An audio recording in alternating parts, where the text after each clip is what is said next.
Hi all, welcome to Milo vlogs. നമുക്കിന്ന് ഇംഗ്ലീഷിൻ്റെ activity 6 നോക്കിയാലോ? യെസ്, ഇവിടെ ഒരു പിക്ചർ കാണാം.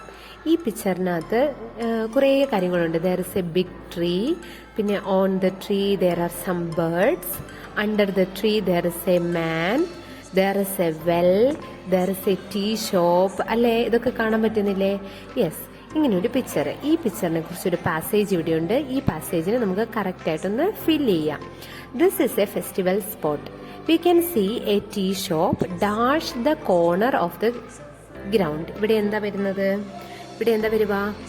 at the corner of the ground എന്നാണ് ഇവിടെ വരുക.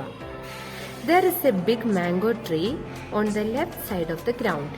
There is a well between the tea shop and the mango tree. ഈ ടീ ഷോപ്പിന്റെയും ഈ മാംഗോ ട്രീയുടെയും കൂടി ഇടയിലല്ലേ വെല്ലുള്ളത്. അപ്പൊ എന്തിനെങ്കിലും ഇടയിൽ വരുന്നതിന് നമ്മൾ ഉപയോഗിക്കുന്ന എന്താണ്? Between. An old man is sitting dash the tree. Old man ട്രീയുടെ എവിടെയായിട്ടാ ഇരിക്കുന്നേ? അണ്ടർ ദ ട്രീ, അടിയിൽ അല്ലേ ഇരിക്കുന്നത്.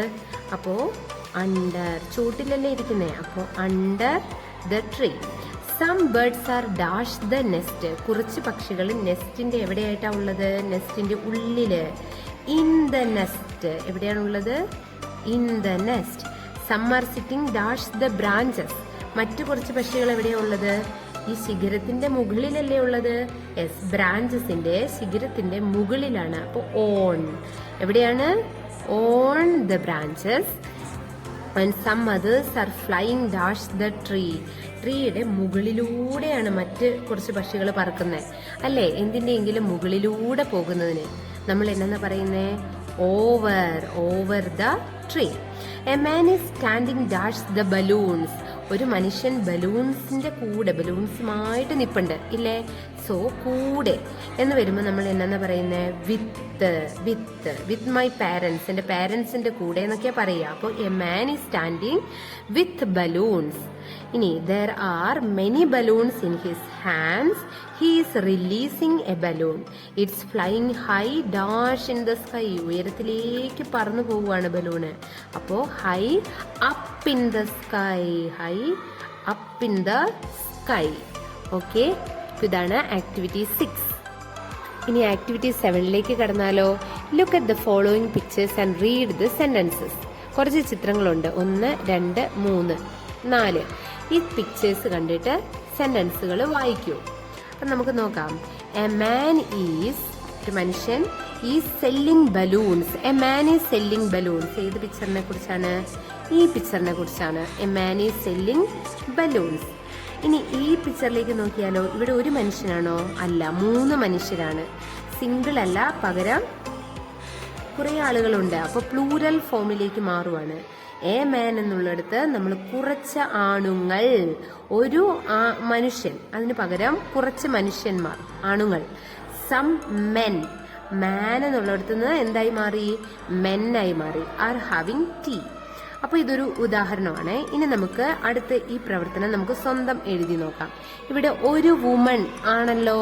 അപ്പൊ a woman is making garland. ഒരു സ്ത്രീ എന്ത് ചെയ്യുവാണ്? പൂമാലകൾ ഉണ്ടാക്കുവാണ്. A woman is making garlands. അപ്പൊ ഇനി അടുത്തതിലേക്ക് പോയാൽ കുറച്ച് പെണ്ണുങ്ങളുണ്ടല്ലോ. അപ്പൊ നമ്മൾ എന്തെന്ന് എഴുതും? Some women. എങ്ങനെ എഴുതുന്നേ? Some women. കണ്ടോ, എന്താ മാൻ എന്നുള്ളത് മെൻ ആയത്, അതാണ് നമ്മൾ ഉപയോഗിക്കുന്നത്. A woman is making garlands. Some women are dancing. അപ്പോ ഇതാണ് സിംഗിൾ ആയിട്ടുള്ളതിൽ നിന്ന് പ്ലൂരൽ ഫോം, സിംഗുലറിൽ നിന്ന് പ്ലൂരൽ ആവുമ്പം വരുന്ന മാറ്റമാണ് ഇത്. ഇനി അടുത്തത് ഈ പിക്ചറുകളിലേക്ക് നോക്കിക്കേ. an apple is on the table. ടേബിളിന്റെ മുകളിൽ ഒരു ആപ്പിള്. അപ്പൊ ഈസ്, ഒരാളേ ഉള്ളൂ, ഒരാപ്പിളേ ഉള്ളൂ, അതുകൊണ്ട് ഈസ് എന്ന് എഴുതി. ഇനി സം, കുറച്ച് ആപ്പിളുകളുണ്ട്. Some apples. Apples are. Is എന്നുള്ളത് എന്തായി മാറി? ആറായി മാറി. അത് ശ്രദ്ധിക്കണം, എണ്ണം കൂടിയപ്പോ are. Some apples are in the basket. ബാസ്കറ്റിന്റെ ഉള്ളിലാണ് കുറച്ച് apples. In the basket.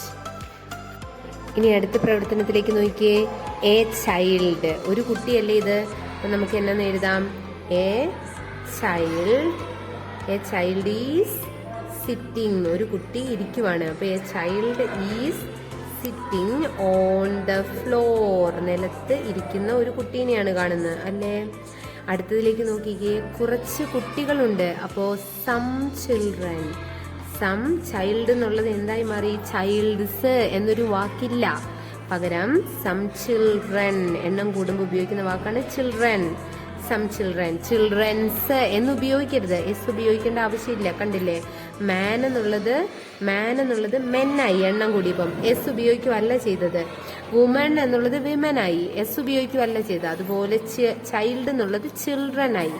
Some children are sitting, some children are sitting on the ground അല്ലെങ്കിൽ on the floor. Some children are sitting on the floor. Okay.